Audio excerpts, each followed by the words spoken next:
Uy, dito kami sa Daiso. Bili ako ng toothbrush ni Bunso, nakalimutan ko. Meron kasi siyang dentist appointment today galing sa school. Okay sana to, may toothpaste na. No, kaso pink. Hindi, kore? Kore, dayo. Yes. Ang ganda niya, yung may case na pang travel. Okay, tatlo ano. Okay pala eh. Ito pang electric, ano to, toothbrush. Okay, let's go. This one na lang. Tatabi ko to. Let's go. Ay, may mga pang winter na.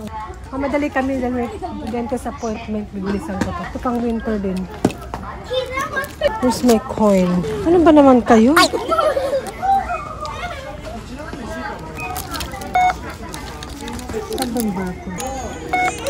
Welcome.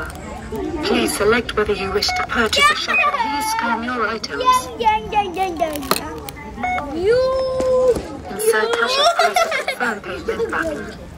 Or select another payment method.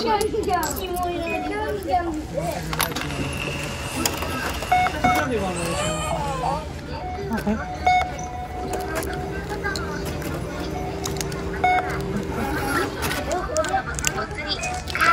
Ay, ito.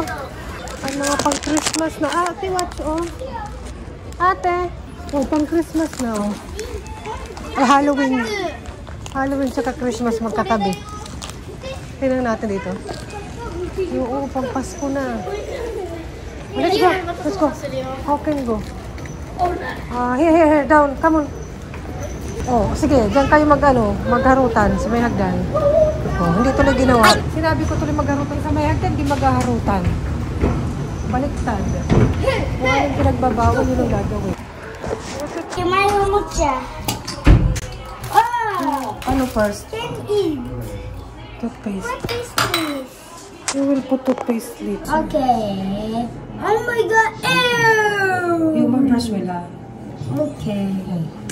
You give me after. Ano ba to? Ano? Ay!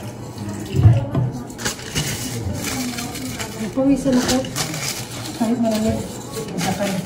20 minutes walk ba naman? Okay, we'll give the card. Yung brush wala. Hindi yung papel nito. Lakad na kami.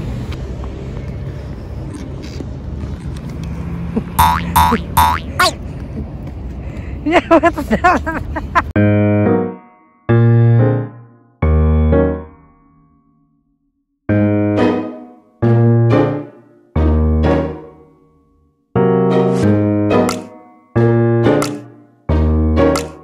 Guys, kinabukasan na ito, hindi ako masyado nakapag sa inyo kagahapon nakipagtsikahan kasi kasama namin si Lola sa dinner. Kaya yun, focus kami sa kanya, alam nyo na. Tsaka para hindi siya mailang na may mga cameraman. Kapal mo! And ito yung aking kape. Kape to, kalahati na lang, hindi ko lang makita. Yan. Medyo nasobrahan. Dapat kinahati ko yan kasi nagbabawas na ako sa kape-kape. Para mamaya ko yan, pag after ko sa labas, pag gora ko, kasi malamig na rin, gusto ko may iniinom ako, or tsaa. Minsan tsaa ako dito ko nilalagyan, para ganyan. Minsan makatatlong beses ko yan nilalagyan ng ulit na iniinom, 3 beses. Kasi yung iba, isa lang, tapon na. Para tipid. And ito, sasaran wrap ko siya, tapos initin ko lang siya mamaya ulit. Kasi bawas na ako sa kape ngayon. Kaya tulog tuloy ako ng tulog. Minsan, kahapon. Dito lang sa bahay, tinatamad ako. Kasi ang kape talaga, pang energy ko siya. And wala na kaming maliit na saran wrap. Yung mga ganito pala, ginagamit to ni Bunso. Kasi diba, nako, makalat lang ang bahay. Tingnan nyo. Parang ang gusto mo maging simple lang yung bahay, walang masyadong kalat, walang masyadong naka-display. Pero pag may mga anak ka, mahirap ma-achieve sis. Pero na lang kung may sarili lang silang, doon sila magkalat lang. And minsan yung mga kalat nila or mga ginagawa nila, ng mga laro-laruan, minsan napupunta ng kitchen. Sa bedroom namin, medyo okay pa doon. Hindi sila mahilig pumunta doon. Dito, sa may living room, study room nila, yan, nugasan ko to. Yung milk box, basta bahala na kayo. Kasi ginagamit ko ni Bunso, tinan nyo doon. Ano mo yung cameraman ko naman, hindi automatic. Tingnan mo nga doon, pakita mo sa kanila. Mga kalat, hindi ko yan kinakahiya kasi nang una syempre minsan, nang una syempre parang naiinis ka, ang kalat, ang bayan, anak, ang kalat, ganon, daldal. Parang ako, alam niyo madaldal. Tapos yung focus ko ba na may mga gusto kong gawin, nawawala. Kasi parang ang kalat, di ba, nakakairita.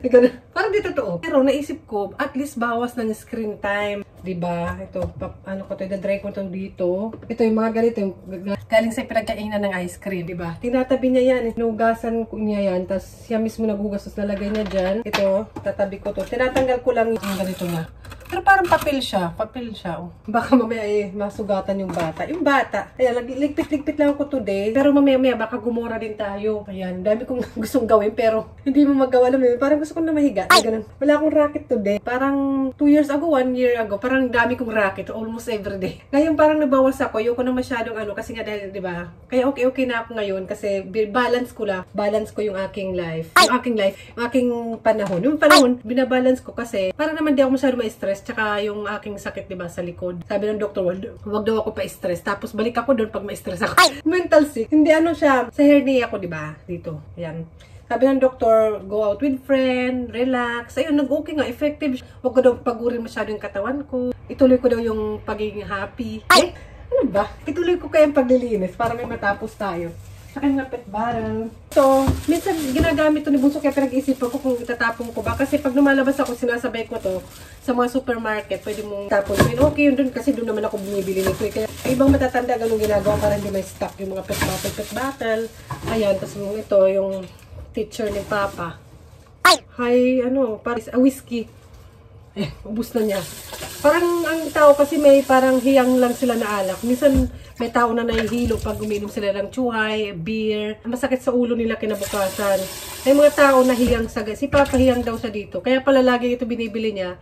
Tapos sinahaluan na lang niya ng sparkling water. Matagal naman niya maubos. Parang nagtagal sa kanya. Yung akin yung soju, yung Japanese soju. Yan, i-dry ko rin to. Pero hindi naman to paglalaruan siguro ni Bunso. Yung baka lagyan ko ng tubig, gawin kong inuman. Parang yung parang yung bottle ng wine, ginawa ko lalagyan ng tubig. Kasi parang, ko lang, sayang naman. Sa pet bottle, di ba? Ligpit-ligpit tayo. Para sakto. Kasi mga 2:30 uwian ng mga bata. Para sakto, nandito rin ako. Pagdating nila. Tigpit-tigpit na muna ako para maayos ang aking imagination, ng creativity. So, ganun bago lumabas. Ito tsaka ito eh. Ay, kunti na lang. Wala yan. Titimplahin ko yan. Ito dito yan kasi mamaya akin. Malamig na, kaya nakaganito ako malamig-lamig ng panahon. Pero maaraw sa labas. Kaya carry pa rin. Dito yan yung aking mga inumin mamaya. Minsan lalagay ko sa ref. Ano yan ang aking mga pinatuyo dyan. May ano ba yan? Paper kitchen towel. Ito lagay natin dito. Yan. Alat lang talaga dyan. Tinapati doon. Ano ba? Ayan, pati dito sa study area nila. Ayan, may mga ginagawa-gawa kasi si Bunso na something. Like ito, lata. Nagamit niya. Yan yung mga panggyosa. Hinugasan ko naman yan. Ayan, bago ko ibigay sa kanya. May gagawin siya dyan. Ito, ginawa niya. Hindi ko alam kung ano. Racket siguro yan. Dami niyang gawan-ganap dyan. May ginawa siya na. Ayan, may gitara. O, tinan nyo. Ito saran wrap yan. Tapos, ito, ano yan? Parang lata. Ayan. Tapos, mga goma. Tapos, tape. Tinitape niya lang yan. May tunog yan, guys. O, diba? Ang galing. Pero kaya yan, natutuwa na lang din ako. At least nagiging creative yung bata, no? Kaysa naman screen time ng screen time. Kaya kahit makalat, tila lang. May space naman. At saka ako lang naman dito lagi sa bahay. Pero ngayon, magliligpit ako konti. Minsan, inaayos ko naman siya para maging creative din siya more. And ma-excite siya. Hanapin yung mga sarap ipagtatapon.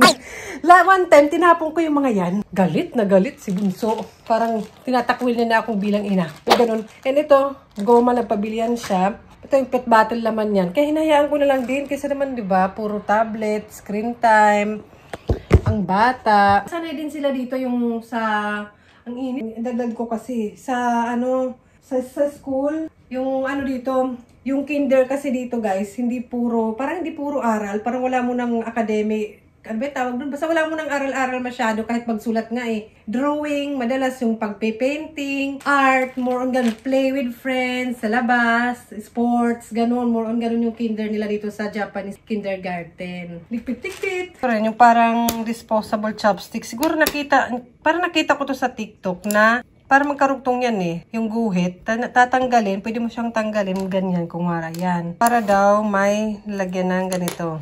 Ganon. Para hindi daw mag-touch yung itatouch mo sa pool, hindi magta-touch sa table. O, diba? yung gusto mong aesthetic ba yun tawag doon? Basta simple lang yung bahay mo. Kaso pag may mga anak ka, walang simple-simple, makalat. Ano ba to? Parang wooden na laruan ni Bunso. Hindi naman kailangan ligpit. Kailangan ko lang ibalik doon sa ano. Nagliligpit naman si Bunso, kaso kukunin din naman niya. Kaya minsan hindi na rin ako nagliligpit. Hinayaan ko na lang din hanggang mag 1 week or mga ilang araw yan niligpit ako. Ano to yung pang massage sa ulo. Nabili ko sa 100 yen siya, guys. So, focus nyo lang. Tamad yung aking team. Tamad ang mga team. And ito, ano, kung wala may paper bag, ipaglalagay ko lang yan sa paper bag para hindi ba ganun mamakalat. May box siya eh. Ginawa niya, ay ito, may box pala dito. Ayan. Nalagay ko lahat dito sa mga box. Para hindi ba nakakalat lang. Pero yung gitara niya, dahan-dahanin natin. Baka masira. Baka masira yung relasyon ko sa anak ko. Grabe, November 26 na. Tama ba? Ang bilis ng araw. Magti-December na. Pero, hindi pa ako nagdekorasyon ng pang Pasko or Christmas tree namin. Kasi, Halloween muna sila with friends. Yung unahin ko muna yun. Para doon yung, kahit yung mga pang-itlog, tinan nyo. Pinapatabi ni Bunso. Ginagamit na yan. Kahit na mas baliit pa sila, yung mga bata, di ba, mas gusto nilang laruin yung remote control, mga sandok, yan gusto nilang laruin kaysa sa mga toys nila. Ang daming ang toys dito. Yung iba pinamigay ko, yung iba walay tinatapon ko. Charot, tinapon talaga. Ayan, lalagyan natin ito lahat para hindi naman masyado makalat. Natatabi lang natin. Racket. May number pa, H1000. Alam nyo ba kung anong H1000? Hindi ko alam. Parang airplane, may plate number. Baka masira. May airplane pa. Ano ba to? Ano to? Ano ba? Mga pang tissue yan. Tissue box. At tissue ano yung mali yung bilong.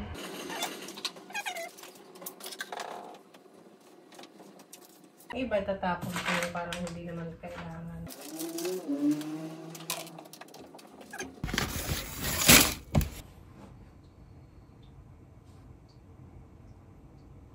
Ayan tayo eh.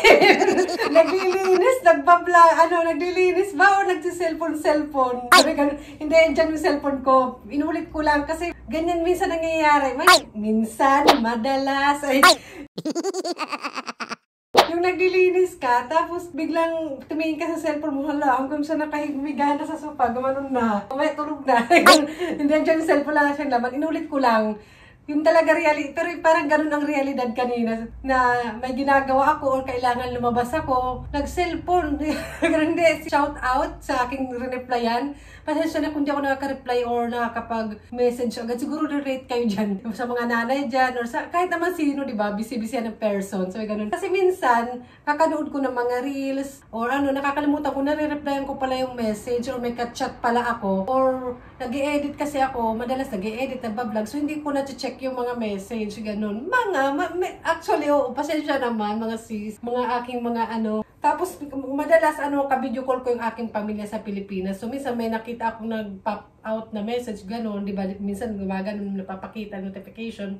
Tapos sabi ko, ay, balikan ko mamaya. After, wala, hindi ko na nabalikan, nakalimutan ko na kasi. Ay, Diyos ko po, pasensya naman po. Tsaka yung lagi kong ka-video call, or yung kapatid ko, or basta yung sa Pilipinas na friend ko, ganun. Ka-video call ko, yung ka-BFF ko, yung kababata ko, ganun. Parang, syempre, namimiss mo sa Pilipinas, di ba? Kaya, yun, kakaloka. Pinakita ko lang, basta yun ang totoo. Inulit ko na lang.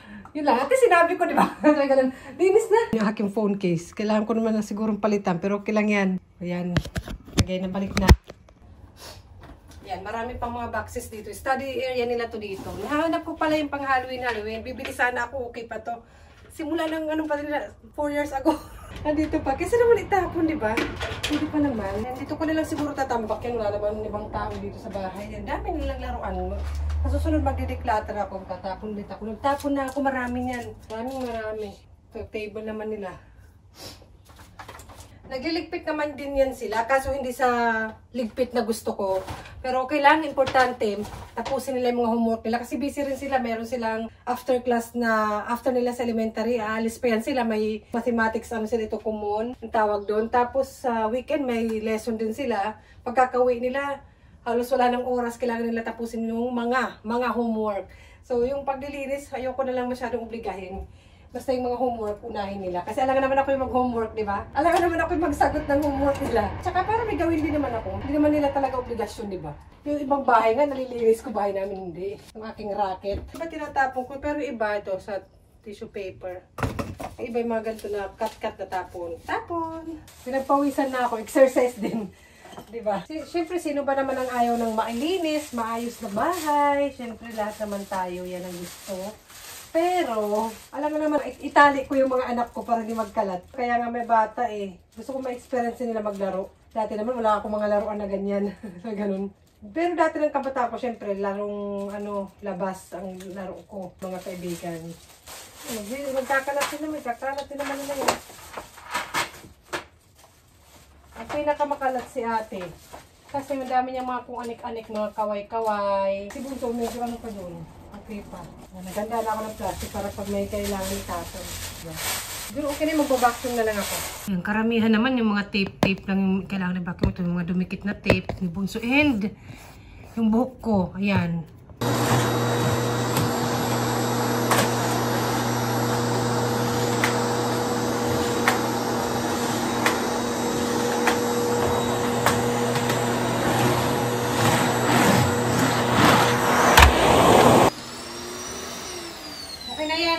Nabacuum ko naman na buong bahay. Yung ibang kwarto naman, hindi naman kailangan magligpit kasi kwarto lang naman yun, hindi naman sila naglalaro. Dito lang sa may living room area, kitchen, and lalo doon sa study area nila. Napawisan ako doon. Wala kasi ang bra, cardigan ako. Hindi naman bra yung cardigan. Okay na to. Nang mas maliit pa nga sila, mas makalat pa talaga kasi kakaligpit mo pa lang, sinabog na agad. Ganun ulit yung mga linagay mo sa basket. Stress na stress, maiyak-iyak talaga ako. Pero ganun talaga pag may anak, may bata sa bahay, makalat talaga yan sila. Pag ikaw yung bata, alam naman di ka maglaro. Naglalaro sila, makalat sila, that mean active sila. Kaya pasalamat mo lang tayo na makalat ang bahay. That mean active ang mga anak. Ganun. Ang daldal ko, mas napagod ako kakadaldal. Ligpit naman, paligpit. Sabi ganun.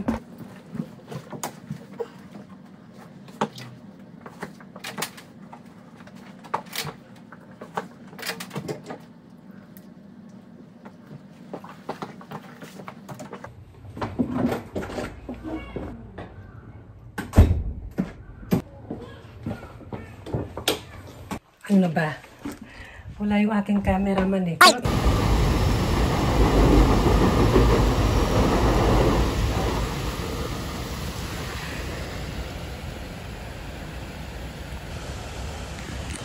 Autumn na. Napadaan ako dito. Sakura tree to eh. Nalaglagan na rin. Nag-iwan ng bike dito. Parang sira na siya. Yung gulong. May bayad kasi magtapon dito ng basura. Kaya yung iba, iniiwan nila kung saan-saan. Nakakahiya. Nahiya. Hindi naman yung bike ko. Hindi naman. Park to eh. Napadaan lang ako ng bike. Yun. Napadaan lang ako. Nakita ko kasi itong dito sa may river, yung mga sakura tree. Pag winter, walang mga dahon to. Parang natutulog. Tara na, saan kaya punta? Mag-grocery, tsaka gusto ko sana mag-edit sa supermarket.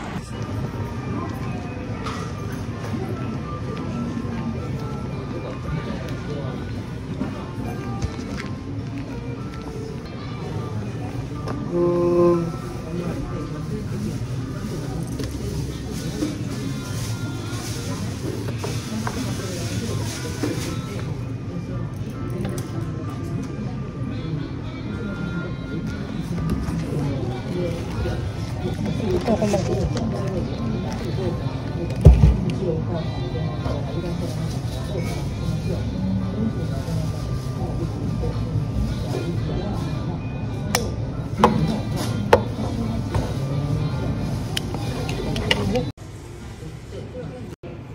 inantok ako. Na lang supermarket. Bili ako ng napkin. Nakita ko to, mura na. 740. Tapos may lalagyan na siya. Ang ganda pa ng brand niya. Biling ko na. Yung original price niya nandito. Tingnan. Parang mga ganito siya. Parang ganito siya. O, diba?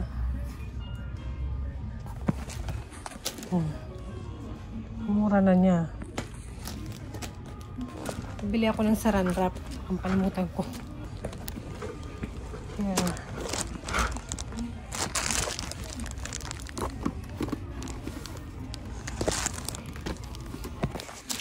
Ano pa ba? Ay, merienda ng mga bata para pag-uwi nila mamaya.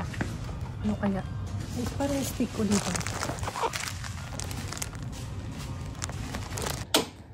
Hi! Alas 2 na. Antok-antok talaga ako pag nag-edit ako. Kakatingin siguro sa phone. Lalo na pag nandito ako sa bahay. Kaya lumalabas ako kahit sa grocery lang, McDonald's, mag-Starbucks. Mas mahal pa yung... nag-grocery ako konti. At saka, nagugutom na rin ako. At saka, hindi na ako doon mag-lunch. Sayang naman, kaya nga tayo nag-grocery, di ba? Meron kasi akong pasta dyan from kahapon. I-insert na lang yan ng editor ko. Ipakita niya. Ayan, naka-tupperware. Ayan, marami pa. Kaya sayang naman. Yung plinatuhan ko to kaninang umaga. Masarap ang leftover kaya. Basil. And, ano ba to? Parmesan cheese. O, diba? Sosyalan. Unlimited. Kain! Masarap yan. Ayun. And yun din yung breakfast ko kanina, yun na yun. Masarap din naman kaya ako nagluluto ng maramihan na para hindi na ako gumasto sa labas. And para lutong bahay din. Magbabaybay na ako sa inyo. Alas 2 na pala. Pauwi na sila. And hindi ko natapos yung ni-edit ko. Kasi kinakat ko yung mga blanco, yung wala namang ganap, walang sinasabi. Yan, yung kahit minsan, paghinga ko lang, kinakat ko yung konting-konti lang. Ayun kasi ng mga bang vlog. So, ayun. Salamat sa pagsama sa akin today. Update na lang. Bye! Kabuhat. Bye!